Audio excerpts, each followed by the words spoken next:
Hello dear students, कैसे हैं आप सब लोग। आई होप आप अच्छे होंगे। मैं हूं मोहित शर्मा और आप देख रहे हैं मेरे YouTube channel the nucleus of chemistry. तो बेटा आज हम लोग क्लास 9th का जो चैप्टर नंबर 1 है हमारे पास, मैटर इन अवर सराउंडिंग, उसका आज मैं लेक्चर नंबर 2 लेके आया हूं हमारे लिए, जो कि हमारा एक प्रैक्टिस सेशन। आज हम लोग देखेंगे लेक्चर 1 में जो मैंने आपको थ्योरी बताई थी कि व्हाट इज़ मैटर, मैटर क्या होता है। हमने समझा था कॉम्पोजिशन ऑफ मैटर के बारे में, और फाइनली हम लोगों ने बात की थी कैरेक्टरिस्टिक्स ऑफ मैटर के बारे में। तो वो जो लेक्चर नंबर 1 था उसी पे बेस्ड आज हमारे पास कुछ एनसीईआरटी के इनटेक्स्ट क्वेश्चन हैं, उन पे आज हम लोग डिस्कशन करने वाले हैं। तो बिना किसी देरी के स्टार्ट करते हैं अपना सेशन और क्वेश्चन नंबर 1 देखते हैं। सबसे पहला क्वेश्चन है हमारे पास, which of the following are matter. इनमें से कौन कौन सी चीज़ें हैं जो मैटर की कैटेगरी में है। तो ये जो क्वेश्चन है वो बेहद आसान हो जाएगा आपके लिए अगर आपने जो लेक्चर नंबर 1 है, जो इस पर्टिकुलर चैप्टर का मैंने ऑलरेडी अपलोड कर दिया है यूट्यूब के अंदर, अगर आपने उसको देख रखा है तो ये क्वेश्चन आपके लिए हंसते खेलते हो जाएगा। अगर आपने नहीं देखा तो मेरी आपसे ये रिक्वेस्ट है कि सबसे पहले वो लेक्चर नंबर 1 देखिए, उसके बाद इस लेक्चर को देखना स्टार्ट कीजिए। आपको ये क्वेश्चन बेहद आसान लगेंगे। तो which of the following are matter. तो सबसे पहले दिया हुआ है आपको ऑप्शन चेयर। तो मैंने आपको बताया था कि मैटर हर एक वो सब्सटेंस होता है जिसके अंदर अपना खुद का एक मास होता है और जो स्पेस यानी कि वॉल्यूम ऑक्यूपाई करता है, उसको हम लोग क्या बोलते हैं, मैटर।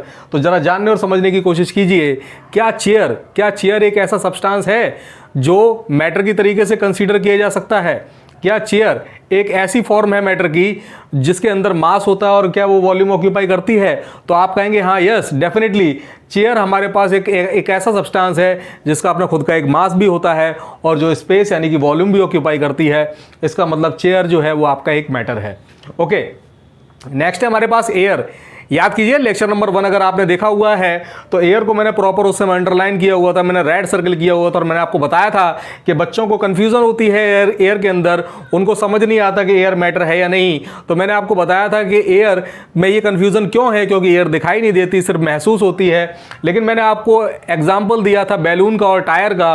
मैंने आपको बताया था कि नॉन इन्फ्लेटेड बैलून या फिर किसी ऐसे टायर का जिसमें एयर फिल नहीं है, उसका अगर आप मास कैलकुलेट करेंगे तो वो कम आएगा उसके कंपैरिजन में जिसके अंदर एयर फिल्ड है।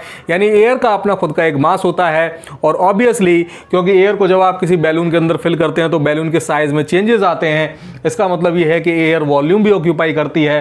तो ये मैटर की जो शर्त है कि मास भी होना चाहिए, स्पेस भी ऑक्यूपाई करना चाहिए, सेटिस्फाई कर रही है। यानी किस कैटेगरी में रखा जाएगा, इसको मैटर की कैटेगरी में रखा जाएगा। ओके, नेक्स्ट बात करते हैं लव। तो मैंने आपको बताया था, एक चीज़ मैंने नोट में लिखी हुई थी, मैंने आपको बोला था कि इमोशंस और रिलेशंस इनको हम लोग मैटर की तरीके से कंसीडर नहीं करते, क्योंकि हम ना तो इनका मास बता सकते हैं ना ही हम इनका स्पेस बता सकते हैं क्या ये ऑक्यूपाई कर रहे हैं। तो जो हमारे पास लव है, क्योंकि ये एक इमोशन है तो इमोशन कभी भी मैटर की तरीके से कंसीडर नहीं किए जाते। यानी लव किस कैटेगरी में आएगा, आपका एक नॉन मैटर की कैटेगरी में आएगा। नेक्स्ट है हमारे पास हेट अगेन एक इमोशन है, तो इसका भी आप ना तो मास कैलकुलेट कर सकते हैं ना ही इसका वॉल्यूम बता सकते हैं। तो हेट भी किस कैटेगरी में आपका आएगा, नॉट मैटर की कैटेगरी में आएगा। नेक्स्ट है हमारे पास आलमंड्स यानी बादाम। तो आप जानते हैं कि जो आलमंड्स होते हैं उनका अपना एक फिक्स्ड शेप होता है, उनका एक मास होता है, वो एक स्पेस ऑक्यूपाई भी करते हैं। इसका मतलब ये है कि वो जो मैटर की शर्तें हैं उसको फुलफिल कर रहे हैं। यानी किस कैटेगरी में आएंगे, मैटर की कैटेगरी में आएंगे।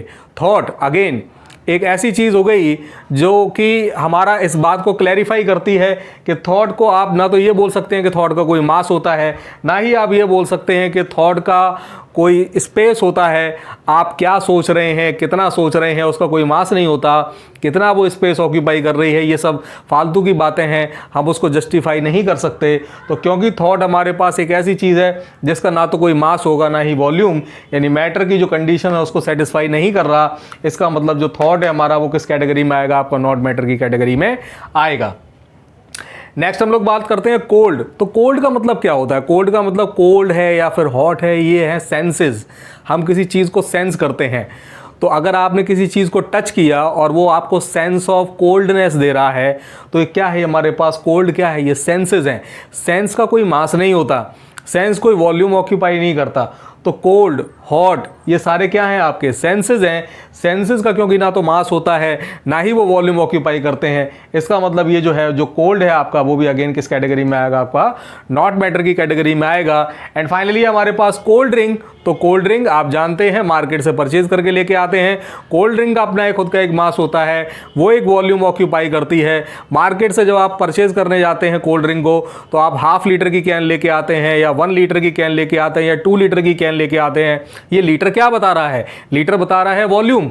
एंड जो आप कैन लेके आ रहे हैं अगर आप उसका मास कैलकुलेट करेंगे तो मास भी आसानी से आपका निकल आएगा। यानी कोल्ड ड्रिंक जो है जो आप बोटल्स के रूप में लेके आते हैं या किसी और चीज़ के रूप में लेके आते हैं, इसका एक मास भी होता है और वॉल्यूम यानी स्पेस भी ऑक्यूपाई करता है। यानी कोल्ड ड्रिंक किस कैटेगरी में आएगा, आपका मैटर की कैटेगरी में आएगा। अब ज़रा देखिए उन पर्टिकुलर वर्ड्स को जिनको मैंने रेड एंड सर्कल किया हुआ है। एक है हमारे पास स्मेल और एक है हमारे पास स्मेल ऑफ परफ्यूम। बड़ा ध्यान से समझिए कि स्मेल और स्मेल ऑफ परफ्यूम किस में रखें, मैटर की कैटेगरी में, नॉट मैटर की कैटेगरी में। अब कई लोग ये कहेंगे कि स्मेल तो जो होता है वो सर सेंस होता है, हम लोग अपने नोज़ के थ्रू स्मेल को सेंस कर पाते हैं, तो स्मेल जो है नॉट मैटर होना चाहिए। लेकिन नहीं, ऐसा नहीं है। स्मेल को नॉट मैटर की कैटेगरी में नहीं रखा जाता। याद रखिए किसी भी चीज़ की स्मेल हो वो मैटर की कैटेगरी में आएगी। क्यों आएगी? ऐसा इसलिए है क्योंकि जिस चीज़ की आपके पास स्मेल आ रही है वो कोई ना कोई एक वॉलेटाइल सब्सटेंस है जो एयर के अंदर मिक्स हो चुका है। तो उस वॉलेटाइल सब्सटेंस का, उस पर्टिकुलर कंपाउंड का कुछ ना कुछ मास डेफिनेटली होगा, कुछ ना कुछ वो वॉल्यूम ऑक्यूपाई कर ही रहा होगा। इसलिए हम लोग स्मेल, किसी भी चीज़ की स्मेल हो, जैसे यहाँ पर दिया हुआ है स्मेल ऑफ परफ्यूम, तो अगर आप परफ्यूम जो कि हमारे पास एरोसोल स्प्रेज होते हैं, अगर मैंने परफ्यूम किसी पर्टिकुलर कॉर्नर पे स्प्रे किया, धीरे धीरे स्मेल पूरे रूम में आनी स्टार्ट हो जाती है। ऐसा क्यों हो रहा है? क्योंकि जो परफ्यूम की ड्रॉपलेट्स हैं वो एयर के अंदर मिक्स हो जाती हैं। अब वो जो छोटी छोटी ड्रॉपलेट्स हैं उनका अपना खुद का कुछ ना कुछ मास भी होगा, वो वॉल्यूम भी ऑक्यूपाई कर रही होगी। याद कीजिए लेक्चर 1 में मैंने आपको बताया था कि even a small drop of water is also considered as matter. इस बात से फर्क नहीं पड़ता कि आपका सब्सटेंस कितना छोटा है या कितना बड़ा, अगर उसका अपना इंडिविजुअल कुछ ना कुछ मास है, अगर वो स्पेस और वॉल्यूम ऑक्यूपाई कर रहा है, तो हम ये कहेंगे कि वो मैटर की कैटेगरी में आएगा। तो आप समझ चुके होंगे कि स्मेल चाहे किसी भी चीज़ की हो वो हमेशा मैटर की तरीके से कंसीडर की जाएगी। क्यों कंसीडर की जाएगी? क्योंकि स्मेल में कुछ वॉलेटाइल सब्सटेंसेस एयर के अंदर मिक्स होते हैं जो आपके नॉस्ट्रल के पास आते हैं और आपकी जो नोज़ है उसको सेंस करती है। तो स्मेल एक किस कैटेगरी में आएगा? आपका मैटर की कैटेगरी में आएगा। ओके, नाउ नेक्स्ट क्वेश्चन देखते हैं हमारे पास, क्वेश्चन नंबर 2 जो कि है give reason for the following observation. तो ये ऑब्जर्वेशन क्या है जरा देखिए। आपको बोला गया है the smell of hot sizzling food reaches you several metres away, but to get the smell from cold food you have to go close. यानी इसका मतलब ये है कि जो आप हॉट सिजलिंग फूड, जो आपके घर पे गर्मा गर्म खाना बनता है, उसकी स्मेल आपको बहुत दूर से आ जाती है।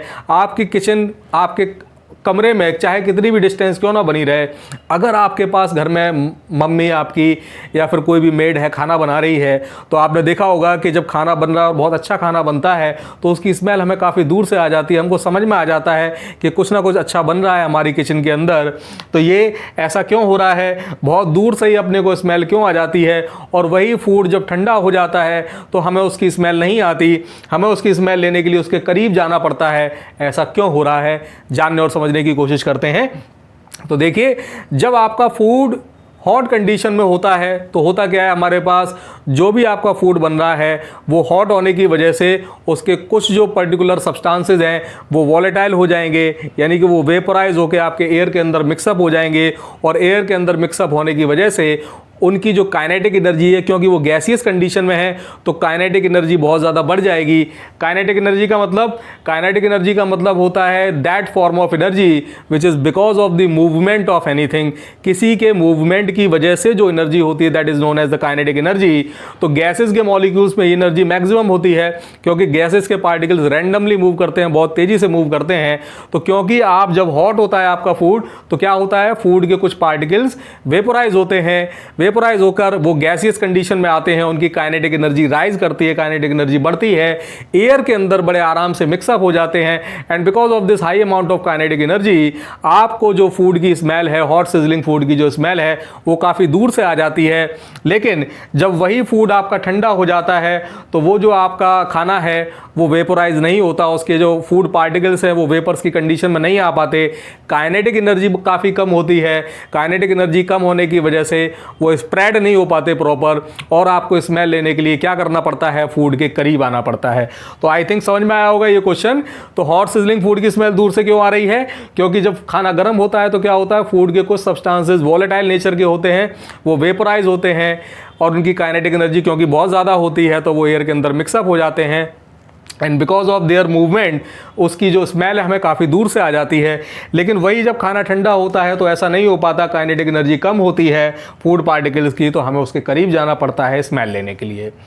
नेक्स्ट देखते हैं question number third. Question number third है हमारे पास, a diver is able to cut through water in a swimming pool, which property of matter does this observation show. आपको बोल रहा है कि एक जो तैराक होता है, जो डाइवर होता है, वो पानी के अंदर जब स्विमिंग करता है तो पानी को अपने हैंड मूवमेंट से कट करता हुआ वो आगे की तरफ निकलता चला जाता है। तो ये कौन सी प्रॉपर्टी है मैटर की जिसको ये इंडिकेट कर रहा है? ये इंडिकेट कर रहा है उस प्रॉपर्टी को, ये बता रहा है कि मैटर के पार्टिकल्स एक दूसरे को अट्रैक्ट करते हैं और ये जो अट्रैक्टिव फोर्सेज हैं वो इस बात के ऊपर डिपेंड करते हैं कि आपका मैटर किस फिजिकल स्टेट में है।